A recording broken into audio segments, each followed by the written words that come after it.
so many challenges. I think I Yeah. took up too many challenges in one film, to be honest. True. In hindsight, I think COVID was the biggest challenge because we got stuck in lockdown after 3 days of shoot, after 3 years of development and prep. I came into cinema working primarily with non-actors. So what I do is I go into the world that they are in and I go in on their terms. The beautiful thing about fables is they are universal, they are comforting, they are simple. I wanted the core of it to still be innocent, to still feel like a bedtime story. And like I feel like magic realism has become now a thing that people can relate to because of this film in cinema in India. A lot of art distracts, or disturbs or removes you from your day to day, but art can also enrich. If there was one genre that my career I would love to have, and where I hope to eventually be, it's high fantasy. I was keen to strike a certain emotional chord, even if it wasn't a logical. And I also wanted to create that pause. Jugnuma the Fable is nothing what we're used to watching in theaters. The story is set in 1989 in the remote Himalayas, and it keeps you guessing where reality and imagination collide. Manoj Bajpayee and Deepak Dobriyal are a treat to watch.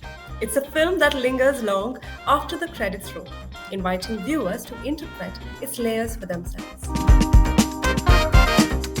I'm Sonakshi Awasthi with TheFederal, and today we speak with Jugnuma's director, Raam Reddy, to uncover the vision behind the captivating Fable. Okay, hi Ram, welcome to TheFederal. Hi Sonakshi, thank you so much. Thank you. So I watched Jugnuma recently, and I loved that the movie is set in the 1989. While watching, I could almost see myself walking those mountain back in like early 1900s. So if like our old photographs from that time looked exactly like what you showed on screen, what inspired you to place the story in that particular period? Well, I think from like a socio-political point of view, because the film is dealing with inheritance and the hangover from the colonial era, and how kind of ownership and land had passed. Firstly, had been rearranged by the British when they were here, and then how it had passed into the hands of Indians who were, kind of serving the Raj, and then from the hands of those Indians down post-independence, down the generations into wealthy Indians who are now in post-independent India. I think those structures was like they slowly started to break down with time, and I think that the time period of like the late 80s is where it felt like the end of that hangover. It felt like a time where um, things were returning maybe back to how they were before, and so it was partly a statement on that. Secondly, from the genre itself, so magic realism as a genre, I was very keen that the film was told as memory. So the manager tells the film as a memory from 35 years ago, which helps you feel like it actually happened. So that's part of the genre as a storyteller. We have bits of footage where the son is shooting a handy cam, so it really feels like they were there and they lived there. And the last thing I would say is 35 years is long enough time for an incident to turn into, say, myth, or like to have so many opinions and interpretations, and the film has that space within it, so where you can use your imagination. So these are the reasons. All right. So, what, like being a movie buff, usually fables are commonly found in literature, even like Correct. Indian ones like Panchtantra. So, but very few films are made on them. What gave you the idea to explore this kind of like form in cinema? So, I mean, the beautiful thing about fables is they are universal, they are comforting, they are simple. So while I had a layered film with a lot of complexities and a lot of things going on, I wanted the core of it to still be innocent, to still feel like a bedtime story. And those contrasts, I find them very interesting in as an artist. So to be able to say something with layers and complexities using a simple sort of, carrier, let's say. Mm. So that became really interesting to me. So yeah, it just needed to feel comforting. At the same time, it needed to, create uh, questions, and it needed to take seed and root in your heart and grow. So the Fable was like the emotional core of it, let's say, and then there was a lot more that I could, play off. Okay. So you said that this fables are usually universal. But Yes. so since we've often seen that this is more like a Western concept, fables. Did you create it with an Indian audience in mind? Because I noticed that the initial part of the movie was based English. And then Hindi Right. came along because he was speaking to the villagers and he was speaking to Right. the manager and all that. So was this for the Indian audiences or for Western audiences? Oh no, I mean, I made it for, no, definitely for Indian audiences too. Hmm. I think because of the colonial hangover and things like that, English became first language uh, because of that. Uh, and in fact, I myself am a example of that. English was my first language coming from two generations back. So even though my mother tongue is Telugu, I speak that as well. But we spoke English at home, and so my parents spoke English at home. So then I found that really fascinating because um, I see that the post colonial hangover had that superstructure where the wealthy was still living under those structures. So then it became like this cross sectional analysis of everyone who is linked to that world.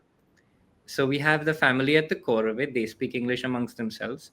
Then we have the manager who speaks in Hindi, who becomes like the conduit between the family and the villagers. And of course, the villagers speak in, the local dialect of Hindi. So I wanted to keep that realism alive.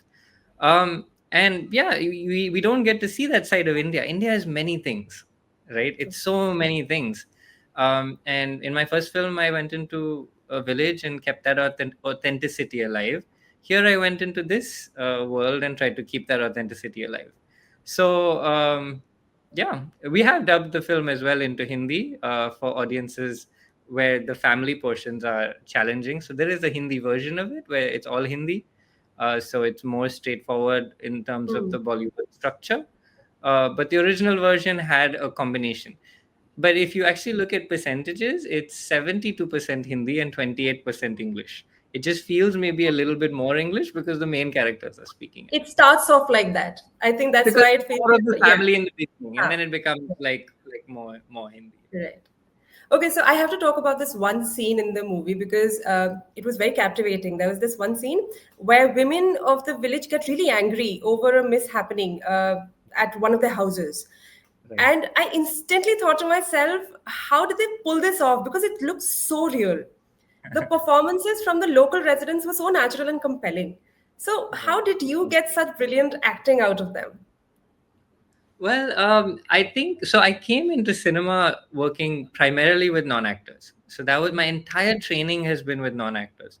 So before I did my first film, Titi, which was only non-actors, there were almost 100 characters, and they were all non-actors, including the four main characters and all the core characters. So I had experience in working with non-actors. And before Titi, I had made 12 short films, of which I think about 10 of them were with non-actors. So and that was also because that when you're starting out, you don't have access to actors, so you try Hmm. to learn by doing what you can with what you have. So that became something that I was quite comfortable with. It's also something that I really enjoy.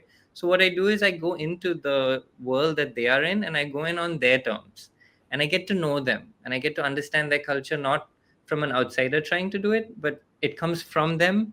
And then you cast people who are playing themselves, and so the role is then not to direct their characters, but to make them comfortable within the environment of a shoot, make them feel safe, make them feel like we are in their world and they are sharing their world with us. And then we do these improvisations. So we give them basically simple situations that they can relate to. And then you don't use a script to control that. You play within the improvisations, and so the lady who kind of leads that scene, when they find the pesticide backpacks. She understood. She was like, because pesticides have that, like the locals don't like it. Yeah. It's devbhoomi. They want it to be natural. So all, especially back in the 80s, when those things late 80s, if those things had just started to be introduced, they were uncomfortable with those things. So she got it. She was older as well, so she remembered when pesticides started, happening in that world, and how they Mhm. reacted to it. And if there was a death in the family, and they find these pesticide backpacks under the bed of the person who passed Yeah. away, she got that. So she reacted on it, and it came out authentically. Would you say that this is one of the reasons, like, it took you 8 years to make this film? Yeah, one One of of many the, reasons. One of yeah. many reasons. There's been so many challenges. I think I Yeah. took up too many challenges in one film, to be honest. Hmm. In hindsight, I would have maybe, taken up four instead of eight challenges. But definitely, working with non-actors, that we shot on film with non-actors, that's very rarely been done before. And having actors in the same film, and kind of making the filmmaking process cohesive. It was a different unit working with the villagers, slightly smaller, slightly different, but it has to look the same as the larger unit who are working with the professional actors. So it was carefully designed. There were a lot of contrasts that came together.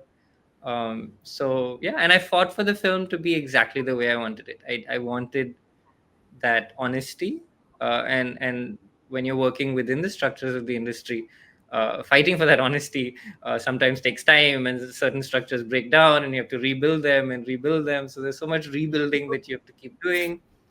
We're shooting in the middle of the mountains, where suddenly there's a storm, and we all just have to wait, and COVID came, and many things happened. So So, what were like the major challenges that you actually faced while making this movie? Because 8 years is a long um, time. there were many. Everything was a challenge, actually. I don't think anything was easy. Like nothing was Okay. easy. From raising the money, to getting the everyone's dates, to figuring how to shoot on film in a remote location. To It was a spring film, so the film had to be set in spring. Now, how do you even so every year spring happens differently. For example, now it's raining in Mumbai in September. It shouldn't be raining now. So you can't even track that. How do you make sure that your entire unit and your actors' dates coincide with the bloom in the orchards? Also, spring is very short in India, very It's short very span. short. In fact, the full bloom Mhm. in the mountains is a week. Yeah, And how do you capture that week? true. So there was that, and the year we shot, there was snow and hail in the wrong season. uh, we were near the India Nepal border, 7 hours from the nearest train station. Yeah. Um, so there were countless challenges. But if you ask me, I think COVID was the biggest challenge, because we got stuck in lockdown after 3 days of shoot, after 3 years of development and prep. And then we had to wait a whole year only to be hit by Delta variant in the second schedule, which was the main Mm. schedule. So every day we thought we would be shut down. So there was this constant pressure of, how do we keep this dream alive? How do we keep this dream alive? And that continued across the project. So throughout the movie, I kept trying to reason why certain events were happening. Like, because we kind of like wired that when something goes south, we look for logic. Right. But the film often like nudges the audience towards imagination and wonder. Was Correct. this play between realism and fable something you consciously wanted Yeah, viewers to 100 experience?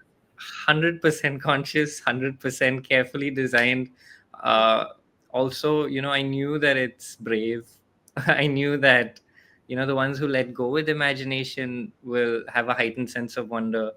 The ones who stick with logic will be uncomfortable. But that is the genre, and the genre in literature is a mainstream genre. So no one questions it when it comes via words, Yeah. but people question it when it comes via Not very image. used to seeing in cinema, yes. We're not used to seeing it. So I was really keen to bring this genre up, and I'm really happy with the way the genre has been embraced.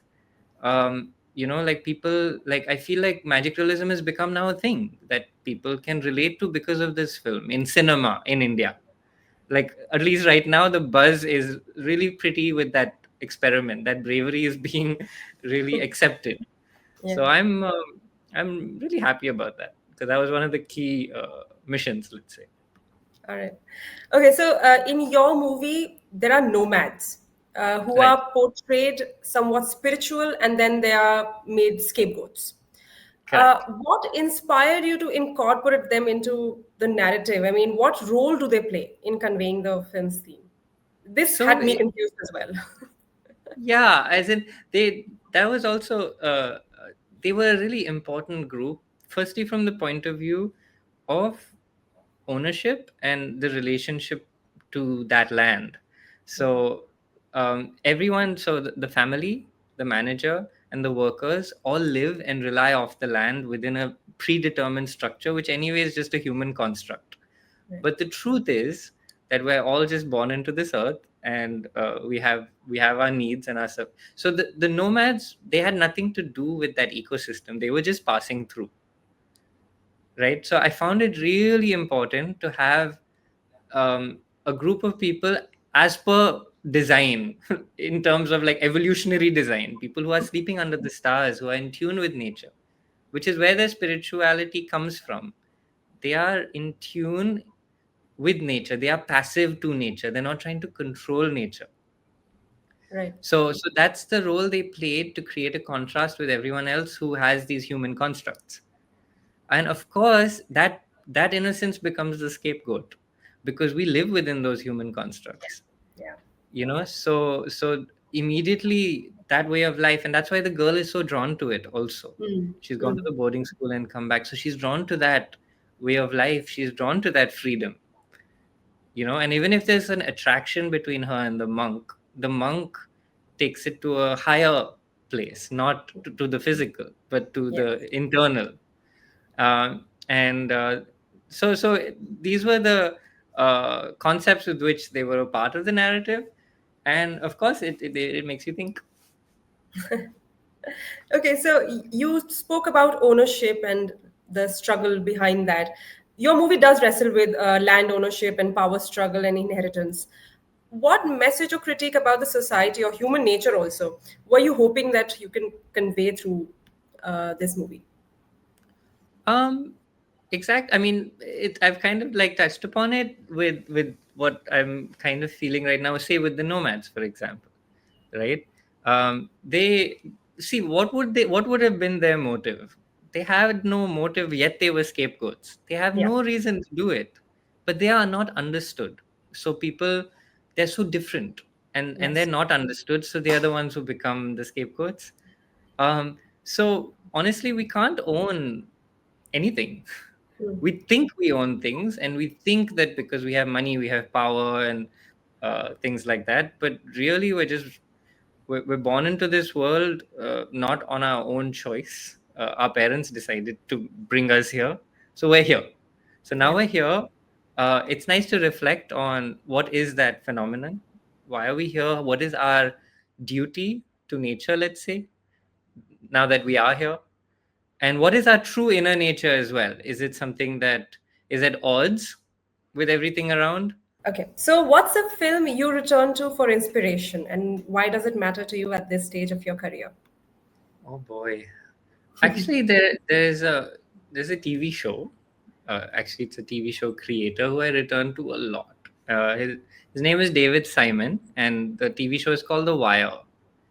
Yes. And I keep going back to The Wire and some of other David Simon's work, because Mm. I like that realism, the way he like just lays out the entire world for you. I find it very powerful. Mm. I feel like I get lost in that world. So I learned a lot from David Simon. And then I revisit Francis Ford Coppola's work again because of its classic feeling. Mm. Uh, and there are many other world cinema filmmakers who I also like to revisit. But Mm. I say revisiting these are probably the most. I go back; they're timeless. You can just watch them again and see more and more in them each time, and it's just really easy to do that. So, if you could like explore any genre or collaborate with any living artist in the world, who would it be? Oh boy, oh that's a tough one. Um, so I'm getting very interested in music right now. So Oh, nice. current. So I think I want to have my own take on a musical. So I don't like the classical musical where, everyone's just in a scene and suddenly they start singing, not that. We're a musical industry, yes. So, yeah, right. No, I mean, and not just the way Bollywood does it, but even the way Yeah, like classic Hollywood films yeah, potentially do it, where suddenly the song they just break into song. No, yeah, I'm keen to like how I did magic realism. I'm keen to do something music related that kind of I define, and then mm, you can kind of play between genres, but music takes some form of a lead. That is something that's interesting me right now. But if there was one genre that my career I would love to have, and where I hope to eventually be, it's high fantasy. So mm, like proper world building fantasy, not science fiction, but like create an entire world. So coming from Lord of the Rings to Mad Max to Dune, so that right. scale Mm, uh, and that world building is where I eventually would like to be. That's why in this film I worked with fantastic elements in whatever way, let's say, scale that we could. mm, Uh, but that's something that I would like to scale up with and work towards. right. And I think I mean I think any one artist in the entire world is a very tough question. I think Daniel Day Lewis has just returned back with a film Yeah. that I think his son is directing. I can't wait to see it. It looks insane. And Mm. Paul Thomas Anderson has just come out with this film that's about to release with Leonardo DiCaprio. And I've been watching that trailer like over and over again for like a few months. I can't wait, to see the film. So yeah, any of them. Okay, so coming back to Jugnuma, and this is going to be the last question of the interview. Okay. When the movie ended, I felt that like the theater fell into silence. And this was no like ordinary silence, where like many were left questioning the ending while others were trying to find their own meaning in it, and you would hear it. Like the silence was so loud. So, did you Wow. like intend for the film to be open to interpretation? I think I did in terms of wanting to rouse the imagination, but I was keen to strike a certain emotional chord, even if Mm, it wasn't a logical chord. So when the credit music plays, I wanted people to feel lighter and good, even if they don't know why. And I wanted to create that pause. The film was constructed to be able to create a pause in a viewer's life, if possible, right? right. So there are these, like, there is that black screen, and the way it comes back, it's meant to kind of make you blank for a while. So then whatever mirror you're holding internally, whatever reflection comes through, it comes through clearly. That was a hope. And I'm really surprised at how people are sitting through the entire credits, and the credits are 7 minutes. Yes, yes, yes. uh, and the mood of the credits and the credit music was always very important to the film itself. The first song is of euphoria of some kind, of a bittersweet sense of freedom, and timeless kind of light. It's a gypsy song, and Hmm. then the second one was more reflective. And in the second one, that's my voice, and it's a poem from my childhood, the second song at the end of the Oh, credits. okay. And so that again is from the same source. And some of that poetry influenced the script. And so but to have people sit through credits, which is not usually, people get up and they walk away Yeah, while the credits are happening. So yeah, I was expecting that music to play as they're leaving the theater, but people sit yeah, and stay. yeah, yeah. So I, People sat through the theater. Yes, the I entire think time. Even I was stunned to see this. that's incredible. That there can't be any greater sort of satisfaction, especially because it was so hard to make. It took so long, Yeah, but that it reached people in whatever way. Art is meant to create emotion, yeah, and I used to always like fight for art that a lot of art distracts, or disturbs or removes you from your day to day for a period of time with a bunch of emotions or whatever. But art can also enrich. So while it entertains, if it can enrich, right, to some way, in some way, shape or form, or if it can live on, or if it can enchant. And so that makes it maybe more powerful than just distract. Let it distract, as in we all need a break Like from a all. book, basically. You take something away from it. Exactly. Like a Yeah. book. Yeah. So would you say that this is what you would want people to take away from this movie? Yeah, 100%. I want them to experience it the way they experience their favorite book, like, curled up in bed. I want them to have a personal relationship with it. Yeah. I want imagination to play a role in it.